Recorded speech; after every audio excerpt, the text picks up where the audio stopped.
Hi everyone, welcome back to my channel. So for this episode, I want to come back to accounts payable process and walk you through a scenario where you have a purchase order, but at the same time, you have multiple prepayments to be recorded on the same purchase order.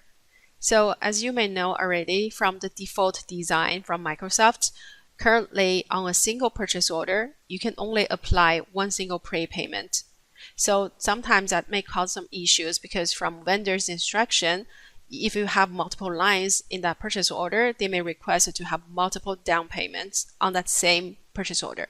So in this episode, I'm going to walk you through some workarounds, how we can record multiple prepayments on the same purchase order. So before I get started, thank you very much for supporting this channel by liking, subscribing, and leaving comments. Please continue to do so. That will really help me to move forward with more valuable content. Okay, so with that, let's get started. I'm going to build out the scenario from the beginning. So under accounts payable, I'm going to create a purchase order. All right, now I'm going to create new.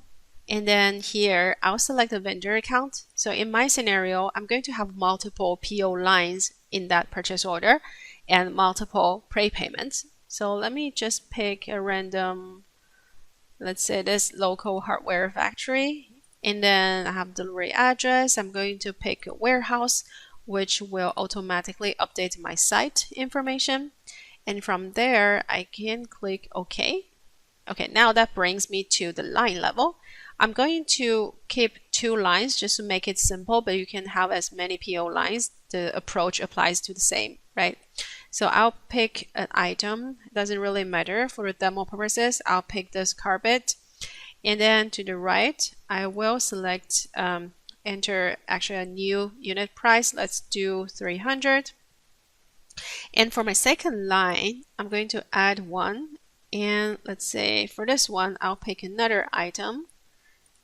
Drafting services, and for the unit price, I'm going to take 900. So in total, I have 1200 in my purchase order. So I can save it. So sometimes in your scenario, you may need to add the financial dimensions for each line and the product location, depending on the configuration. But for me, currently I have done the PO line creation. So what I need to do now is enter purchase. I can apply the prepayment. So in the prepayment section, when I create, you can see I can only create one single prepayment in this scenario. There's no way I can generate multiple, right? So for now, we're going to stick to the standard process. I'm going to show you in a second how we can do a second prepayment as a workaround. So for now, I'll just pick prepayment 1, fixed amount. And in this case, it's going to be 300, right? And then in the prepayment category, I will select this prepayment, vendor prepayment category I just created. And from here, I can save it. So now, if you see it, prepayment is going to be reflected with the information we entered previously. All good now. So I can continue to confirm my purchase order.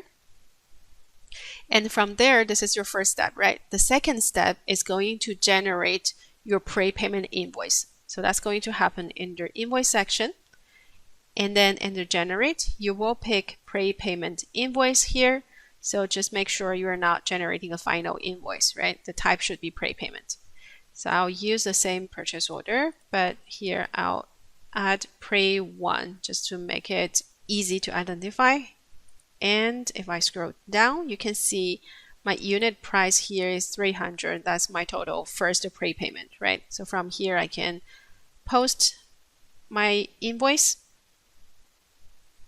And just a side note, on your prepayment, there is actually not a matching rule in place because very often your prepaid amount is only a portion of the total PO. So it doesn't really make sense to perform a matching here. So that's why you see I have successfully posted my prepayment invoice, and under my invoice journal, you can check the total invoice here, total amount 300. All right, so we have completed the second step. Now the third step is going to generate a prepayment payment journal actually to settle against this prepayment invoice, right? that's still a regular and standard prepayment process. I will just open up another duplicated tab so you can see the payment. Alright, so from here, under accounts payable, I will create a new vendor payment journal here. Alright, let's do new and vendor pay, go to lines. Alright, so I can select my vendor account. If you know already which vendor is going to be available for this prepayment, so that's local hardware factory, and then click elsewhere so you can have the enabled button for settle transactions. So from this list, that's all your available open invoices for this vendor. And in my case, you can see the invoice number, right? So I have this Pre1 we just created. I'm going to mark it and then perform the payment. You need to just make sure on the offset is the bank, and then method of payment, if that's check, is going to require you to generate payment.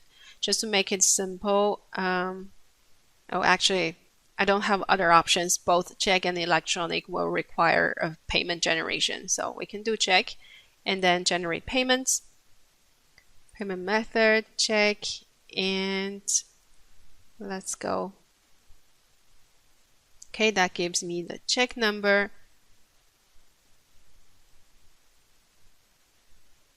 Okay, so I got the issue with the printer path. Let me try again, generate payment, and then continue. So from this screen, I will be able to select for the document. Instead of going printer, I will want to print on screen. And same thing for payment advice, that's also on screen.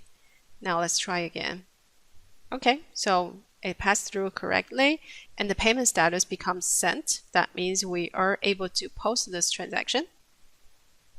Okay, so till now we have the third step, right? So we have applied the payment to pay out against that prepayment invoice.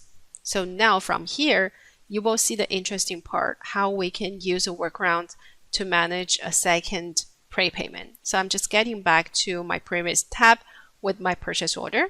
So now if I refresh it, basically we can go back to this purchase section and you can see my prepayment option is enabled again. When I open it again, you see it's still defaulting to the previous prepayment I entered, but you can actually modify this and update this information to your second prepayment. And it's not going to impact your first prepayment because you have already invoiced and paid out, right? So in this case, I'll do prepayment 2, same fixed amount. And for my second prepayment, let's say I have 200 to apply. And instead of putting 200 here as value, you need to put the total prepayment value, so 300, which has been applied already, plus your 200 for the second prepayment. So I need to put 500. You're going to see that way the system is going to automatically deduct what has been applied, 300, and gives you prepayment remaining 200 for your second prepayment. So this is the tricky part. You need to do the math quickly and make sure this field, prepayment remaining, is showing up with the correct second prepayment total amount. Okay, so having said that, I can continue and do save. And basically that's going to be the same process. Save the purchase order, and we have already confirmed, so we can continue to generate my second prepayment invoice. Again, in your invoice section, you see the prepayment invoice becomes available again. So I will basically click on this prepayment invoice option and then give a second number. So that's going to be Pre2, right? And here under the line, you see we do have the second prepayment amount 200, which corresponds what we need, right? So I basically just go ahead and post my second prepayment.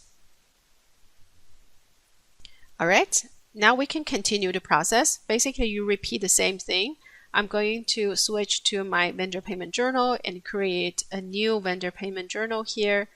Go to lines, and then I can select the same vendor account, which is local hardware factory, and then settle transactions.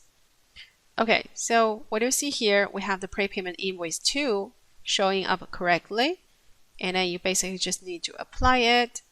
And then we can continue with the payment generation, right? And then making sure we have the document set to screen. And same thing for payment advice. That's fine. And then we can do OK.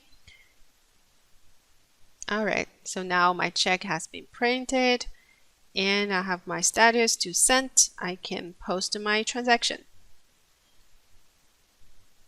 All right, there we go. So we basically have completed the multiple prepayment process. I just want to do a quick recap and some attention points.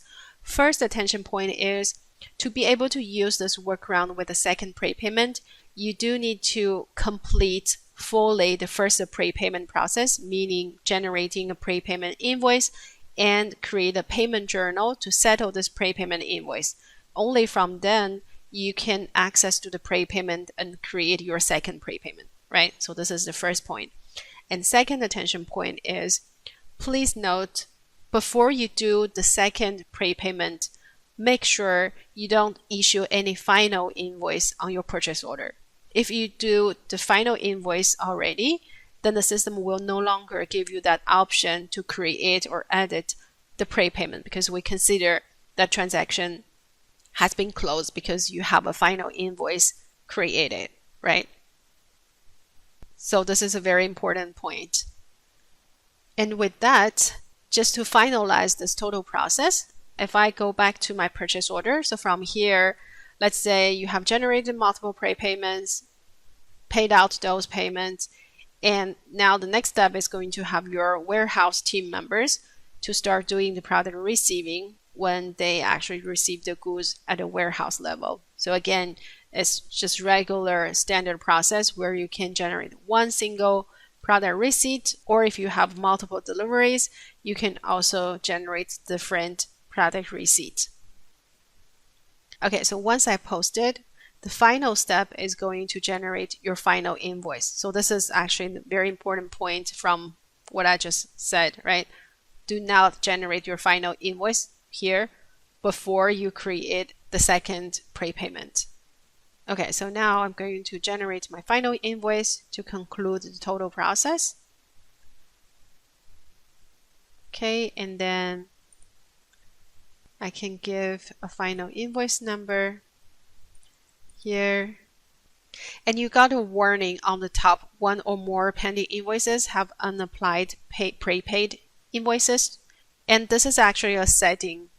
You can have this warning and then manually apply prepayments, or you can also let the system automatically apply the prepayments, then they will show up on your invoice lines altogether. So from this environment, clearly we choose the manual application of prepayments.